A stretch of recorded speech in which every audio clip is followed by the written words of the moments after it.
तो ये वीडियो शुरू करने से पहले एक डिस्क्लेमर। तो मैं कोई फिटनेस कोच या सर्टिफाइड ट्रेनर नहीं हूँ। ये पर्टिकुलर स्प्लिट जो मैंने बनाया है, ये मैंने खुद के बॉडी के हिसाब से काफ़ी सारा रिसर्च करके यूट्यूब के थ्रू, चाहे वो साइंस बेस्ड लिफ्टिंग हो या इंटरनेट के थ्रू बोर्ड्रो साइंस हो, इन सब का एक मिला जुला एक अमेलगमेशन मैंने बहुत देखा, देन खुद पे इम्प्लीमेंट किया एंड बहुत सारा ट्रायल एंड एरर के बाद फाइनली मुझे पर्सनली लगा कि ये जो वर्कआउट स्प्लिट मैं फॉलो कर रहा हूँ, ये मुझे मेरे गोल्स के हिसाब से सबसे बेस्ट रिटर्न ऑन इन्वेस्टमेंट देता है। तो उसके हिसाब से मैंने ये वाला फॉलो किया है एंड पिछले 6 महीनों से मैं इसे फॉलो कर रहा हूँ। एंड पिछले 6 महीनों से मैंने जितना भी प्रोग्रेस खुद के बॉडी पे देखा है from a aesthetic view point, तो वो मुझे मिल रहा है। तो अगर आपका भी कुछ एस्थेटिक व्यू पॉइंट के हिसाब से आपने जिम ज्वाइन किया है और आपको भी अच्छा दिखना है, बेसिकली कपड़ों में अच्छा दिखना है, विदाउट टी शर्ट अच्छा दिखना है, तो आप ये वाला फॉलो कर सकते हो। अगेन, ये जो पर्टिकुलर स्प्लिट है, ये सबसे बेस्ट स्प्लिट नहीं है एंड ये मोस्ट ऑप्टिमल स्प्लिट भी नहीं है, बट ये पर्सनली मुझे ट्राइड एंड टेस्टेड सबसे अच्छा रिजल्ट्स दिया है, तो इसलिए ये वाला स्प्लिट मेरे को अच्छा लगता है। अगेन, अगर आपको एक ओवरऑल बॉडी के डेवलपमेंट के लिए जिम जा रहे हो फॉर फिटनेस पर्पसेस और सम अदर पर्पसेस, तो ये वीडियो शायद आपके लिए उतना अच्छा नहीं होगा। बट अगेन, अगर आप भी एस्थेटिक व्यू पॉइंट में, अगर आप जस्ट अभी वेट लॉस शुरू किए हो या फिर आप वेट लॉस कंप्लीट कर चुके हो, अभी आपका लूज स्किन है और आप स्किनी फैट स्टेज में हो, तो ये वाला स्प्लिट आपके लिए बहुत बेनिफिशियल हो सकता है अगर आप इसको अच्छे से फॉलो करो तो चलिए शुरू करते हैं। तो मेरा जो वर्कआउट प्लान है, दिस इज़ हाईली या heavily inspired by push pull leg split. उसमें होता क्या है कि आप मंडे ट्यूसडे वेडनेसडे ऐसे करके पुश पुल लेग करते हो, देन अगेन आप थर्सडे फ्राइडे सैटरडे अगेन से पुश पुल लेग करते हो। कुछ लोग उसके बीच में एक छुट्टी ले लेते हैं, मीन्स एक दिन ऑफ ले लेते हैं आइदर वीक डे में, या फिर वो यूजुअली संडे को अपना छुट्टी रखते हैं। आपका जो जिम का ऑफ है वो संडे को रखते हैं, तो इसके हिसाब से आप भी कस्टमाइज कर सकते हो। बट मेरा स्प्लिट थोड़ा डिफरेंट इससे ये है क्योंकि मेरा इस तरह है, मैं पुश पहले करता हूँ। मेरे पुश में मेरा chest and tricep and abs में ट्रेन करता हूँ, देन मेरे लेग के बाद आता है। लेग्स डे में बेसिकली मैं शोल्डर एंड लेग्स दोनों ट्रेन करता हूँ, एंड देन थर्ड डे में मेरा आता है बैक एंड बाइसेप्स। तो थर्ड डे में मैं बैक एंड बाइसेप्स ट्रेन करता हूँ। तो ये चीज़ मैं कंटिन्यूसली फॉर 6 डेज और 7 डेज रिपीट करता हूँ। फॉर एग्जाम्पल, अगर मैं इसको 6 डेज अपने लाइफ में इम्प्लीमेंट करना चाहूँ, तो मंडे को मेरा होगा chest, tricep and abs, Tuesday को मेरा होगा shoulder and legs, and Wednesday को होगा मेरा back and biceps, and then same repeat. अगर आप एक दिन छुट्टी लेके रिपीट कर रहे हो तो ऑल गुड, या फिर आप कंटिन्यूसली रिपीट कर रहे हो और संडे को छुट्टी ले रहे हो तो भी ऑल गुड। मैं पर्सनली थोड़ा पागल हूँ, तो मैं 7 दिन जिम जाता हूँ और मैं संडेज़ को बस लैटरल रेस परफॉर्म करता हूँ, क्योंकि मुझे शोल्डर ग्रो करना थोड़ा ज़्यादा पसंद है। तो क्योंकि मैं शोल्डर बहुत ज़्यादा स्टबन है और इतने आसानी से ग्रो नहीं होता, इसलिए मैं प्रेफर करता हूँ शोल्डर्स को ग्रो करना ऑन संडेज़ ना। अब पर्टिकुलरली कौन कौन से एक्सरसाइजेस मैं परफॉर्म करता हूँ, एग्जैक्टली कितने सेट्स का, कितने रेप्स का, वो मैं बताता हूँ।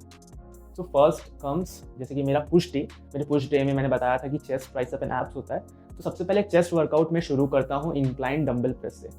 नाउ इंक्लाइन डंबल प्रेस अगर आपको करने में इशू हो रहा है तो आप Smith machine, again incline Smith machine press कर सकते हो, या फिर कोई इंक्लाइन मशीन प्रेस कर सकते हो, या जो भी आपके कन्वीनियंस में हो। मेन कैच है कि आपको इंक्लाइन ही करना है, आइदर 30 डिग्री इंक्लाइन करना है या 45 डिग्री इंक्लाइन करना है। The reason why incline is more beneficial than flat, because incline आपके अपर चेस्ट को ज़्यादा फोकस करता है ना। अपर चेस्ट ही वो रीज़न है जिसकी वजह से आपका चेस्ट मोर एस्थेटिक दिखता है। तो मेरे एफर्ट के हिसाब से मुझे इंक्लाइन डंबल चेस्ट प्रेस सबसे बेटर लगता है, क्योंकि वो स्ट्रेंथ पॉइंट ऑफ व्यू से भी काफ़ी अच्छा एक्सरसाइज है और एस्थेटिक पॉइंट से भी बहुत अच्छा एक्सरसाइज है। ना नेक्स्ट चीज़, इंक्लाइन डंबल प्रेस के बाद मैं करता हूँ मशीन डिप्स। ना मशीन डिप्स मैं यूजुअली इसलिए करता हूँ क्योंकि मैं प्रीवियसली बहुत मोटा हुआ करता था, जिसकी वजह से मैंने बहुत सारा चेस्ट फैट एक्यूमुलेट कर लिया था अपने लोअर चेस्ट में। तो ये डिप्स मशीन मेरे को हेल्प करता है अपने लोअर चेस्ट को टारगेट करने के लिए।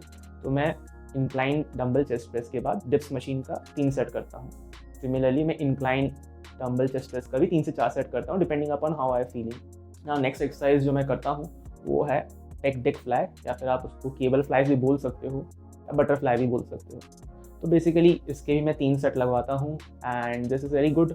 इनिशियली मैं ये वाला वर्कआउट स्किप करता था, मुझे लगता था कि मुझे फर्स्ट चेस्ट में मास चाहिए एंड ये वाला थोड़ा डिफिनेशन वाला एक्सरसाइज था। बट अभी क्योंकि मास मेरे चेस्ट में थोड़ा बहुत ठीक हो चुका है, तो अभी मैं ये वाला भी परफॉर्म करता हूँ। नेक्स्ट चेस्ट का वर्कआउट जो मैं करता हूँ ये purely just for a fun point of view में करता हूँ, just for strength purposes. Next workout जो मैं करता हूँ चेस्ट के लिए वो है इंक्लाइन मशीन चेस्ट प्रेस। तो होता क्या है बेसिकली, एंड ये मशीन प्रेस होने की वजह से मैं ज़्यादा हैवी वेट जा सकता हूँ क्योंकि मुझे वेट को स्टेबलाइज करना नहीं पड़ता। तो इस वाले मशीन के भी मैं 3 सेट करता हूँ एंड मैं ट्राई करता हूँ इसमें वेट ज़्यादा से ज़्यादा रखने का जितना भी हो सके। बट हाँ, I would strongly not suggest you to ego lift. And अगर आप हैवी वेट के साथ जा रहे हो, मेक श्योर कि आपके पास एक सपोर्ट के लिए कोई बंदा या बंदी हो जो आपको in emergency case of situation से निकाल सके। Now moving to the next muscle group that is tricep for push day. तो ट्राइसेप के लिए सबसे पहले मैं करता हूँ dumbbell overhead press, tricep overhead press basically. इसमें एक heavy dumbbell, moderate to heavy dumbbell से मैं 3 से 4 सेट परफॉर्म करता हूँ। एंड इसके बाद मैं नेक्स्ट परफॉर्म करता हूँ केबल मशीन के साथ ट्राइसेप रोप एक्सटेंशन या फिर ट्राइसेप पुश डाउन भी इसे कह सकते हैं। इसके मैं 2 से 3 सेट परफॉर्म करता हूँ and followed by again same cable machine के साथ मैं ट्राइसेप ओवरहेड एक्सटेंशन परफॉर्म करता हूँ वी बार या फिर रोप के साथ। आप ये बोलोगे कि यार तुमने तो ट्राइसेप ओवरहेड एक्सटेंशन डंबल में ही परफॉर्म किया था और फिर अभी रोप के साथ क्यों परफॉर्म कर रहे हो या केबल मशीन में क्यों परफॉर्म कर रहे हो? तो उसका रीज़न ये है, मैं पर्सनली खुद की बॉडी में मैंने देखा है कि ट्राइसेप का जो हेड ओवरहेड प्रेस से जो टारगेट होता है वो यूजुअली बहुत ही अंडर डेवलप्ड रह जाता है लोगों का। तो इसलिए क्योंकि मुझे पता चला कि मेरा भी काफ़ी अंडर डेवलप्ड है, तो मैंने डिसाइड किया कि ट्राइसेप के लिए मैं 2 ओवरहेड प्रेसेस करूँगा, केबल एंड डंबल दोनों से। Now moving to the last and final exercise in our push day, वो होगा एब्स। तो एब्स के लिए I prefer abdominal machine crunches. I know ज़्यादातर लोग एब्स के लिए बॉडी वेट एक्सरसाइजेस परफॉर्म करते हैं, जो कि कोई बुरी बात नहीं है, बट आई पर्सनली बिलीव कि एब्स के लिए मेरे लिए एक ही वर्कआउट काफ़ी है। एंड एज ऑफ नाउ मैं वेटेड एब्डोमिनल क्रंचेस करना बहुत पसंद करता हूँ। तो वेटेड एब्डोमिनल क्रंचेस मशीन के 3 से 4 सेट करता हूँ। एंड हाँ, in all the exercises I try कि मैं वेट को इतना हैवी सिलेक्ट करूँ कि मैं उससे अराउंड 6 to 12 रेप्स परफॉर्म कर सकूँ, मैक्स टू मैक्स 15। तो इतना ही लेवल में वेट ज़्यादा हैवी उठाने का ज़्यादा प्रेफर इसलिए करता हूँ क्योंकि एक हैवी वेट उठाने से मैं बेटर स्टिमुलस फील करता हूँ इन कंपैरिजन टू मॉडरेट और लाइट वेट, जिसमें ऑल्दो उन वेट से भी मसल ग्रो कर सकते हैं, but it's just my personal preference कि मैं हैवी वेट ज़्यादा प्रेफर करता हूँ लिफ्ट करना। And I try to keep my rep ranges between 6 to 12। That's it. Now moving to next day that is हमारा शोल्डर प्लस लेग्स। तो shoulder के लिए सबसे पहले मैं शुरू करता हूँ लैटरल रेज मशीन से। नाउ द रीज़न मैं शोल्डर्स को लेग डे में इसलिए डाला हूँ वो ये है क्योंकि देखो, मेरे पॉइंट ऑफ व्यू से चेस्ट, शोल्डर और बैक, ये 3 मसल्स के कॉम्बिनेशन से एक बहुत ही एस्थेटिक बॉडी बन के आता है। तो मैं चाहता हूँ कि मेरा जो जिम का बिगिनिंग सेशन है उसमें जब मेरा एनर्जी अपने पीक में होता है, मैं उन मसल्स में ज़्यादा फोकस करूँ जिनको मैं सबसे ज़्यादा ग्रो करना चाहता हूँ। और मेरे केस में वो हो गया चेस्ट, शोल्डर एंड बैक। अगर मैं शोल्डर को अपने पुश डे के साथ इंक्लूड कर दूंगा, इससे होगा क्या कि मैं चेस्ट डे में 100% परफॉर्म करने के बाद शोल्डर्स के लिए उतना एनर्जी ना बचे। तो इसलिए मैं शोल्डर की लैटरल रेस से शुरू करता हूँ अपना लेग्स वाला डे, जिसमें मैं शोल्डर प्लस लेग्स परफॉर्म करता हूँ। एंड सबसे पहले मैं लैटरल रेस मशीन यूज़ करता हूँ। अगर आप चाहो तो डंबल लैटरल रेस भी कर सकते हो या किसी और तरीके से केबल लैटरल रेस भी कर सकते हो, डिपेंड्स ऑन यू। एंड इसके मैं यूजुअली ट्राई करता हूँ 6 to 7 सेट्स करने के।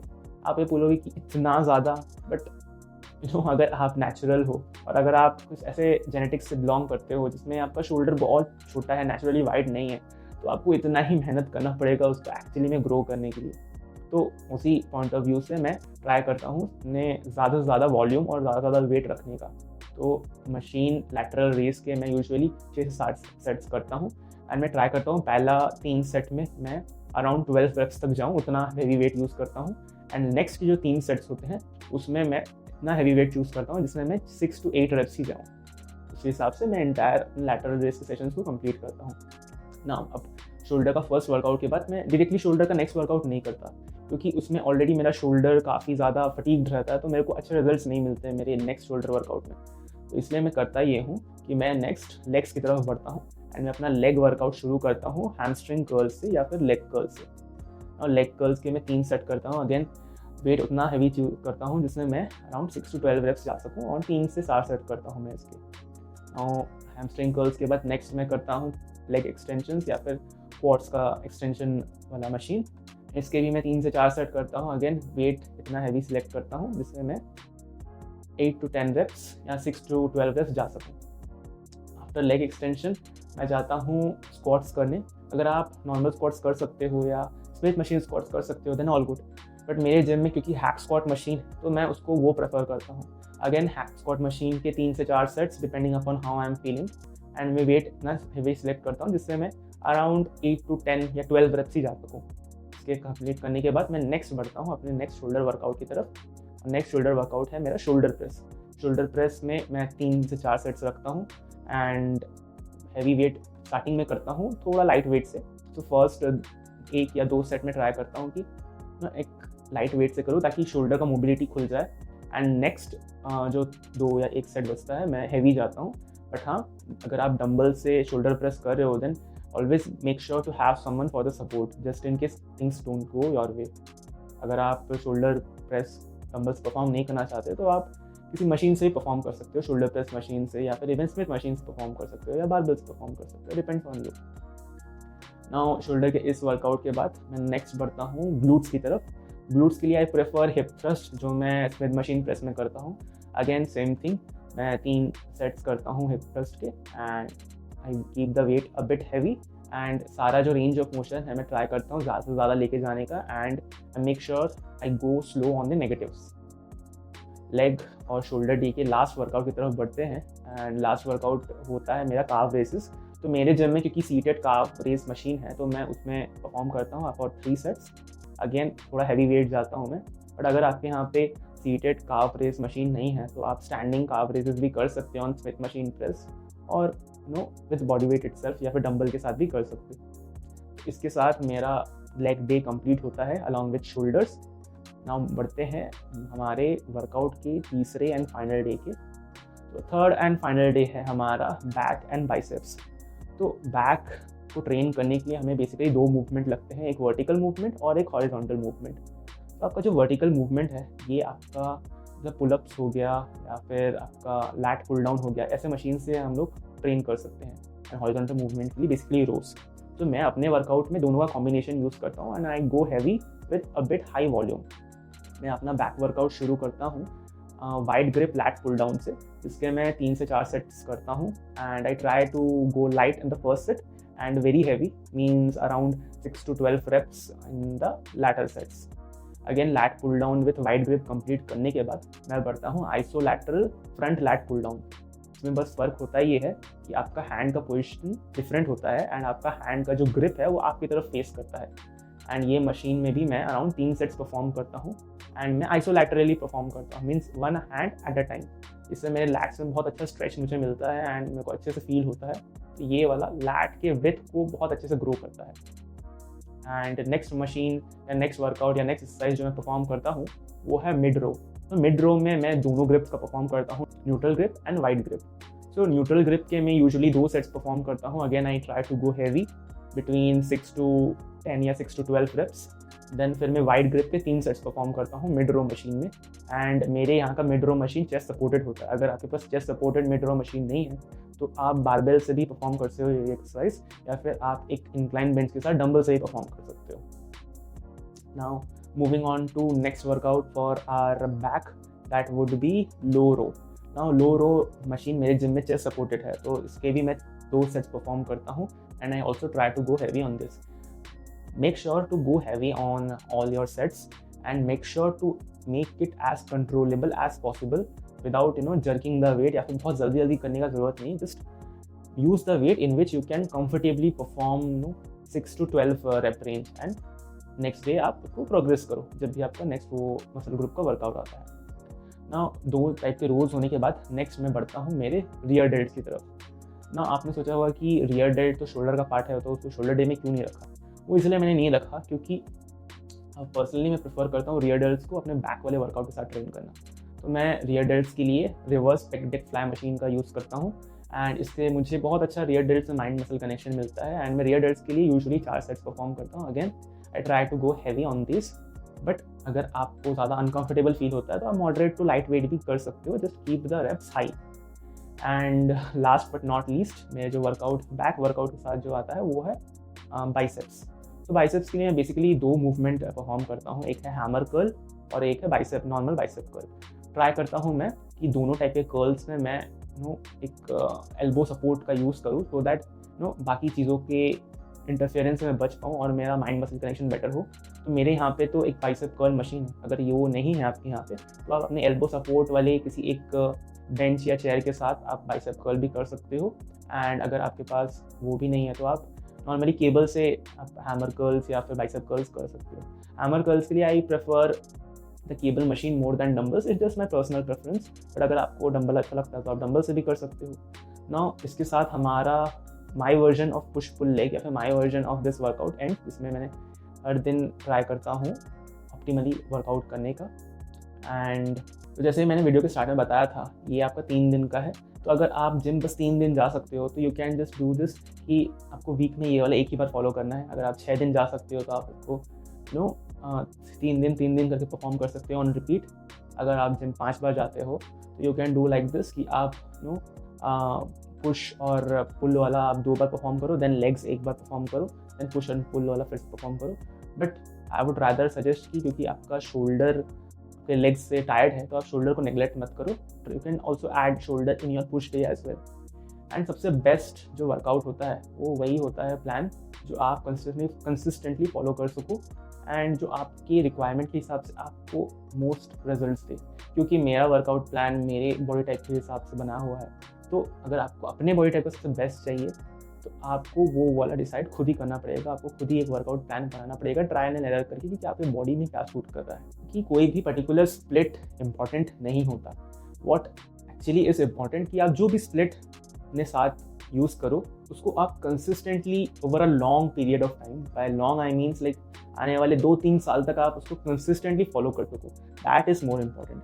अगर आप बिगनर हो तो आप सिंगल मसल भी कर सकते हो, but from my point of view double muscle या फिर multiple muscle per day would be the most optimal. अगर आपको best bang for your buck या फिर most return of investment over your time, money and effort अगर चाहिए तो उस हिसाब से ये वाला वर्कआउट प्लान मैंने डिज़ाइन किया है। अब वर्कआउट चाहे जो भी करो, make sure to hit your protein goals. Make sure कि आप इनफ अमाउंट ऑफ प्रोटीन खा रहे हो अपने डाइट में, सो दैट आपका मसल ग्रोथ हो सके। तब तक के लिए I will take my leave, I will see you in the next one. तब तक के लिए स्टे कंसिस्टेंट।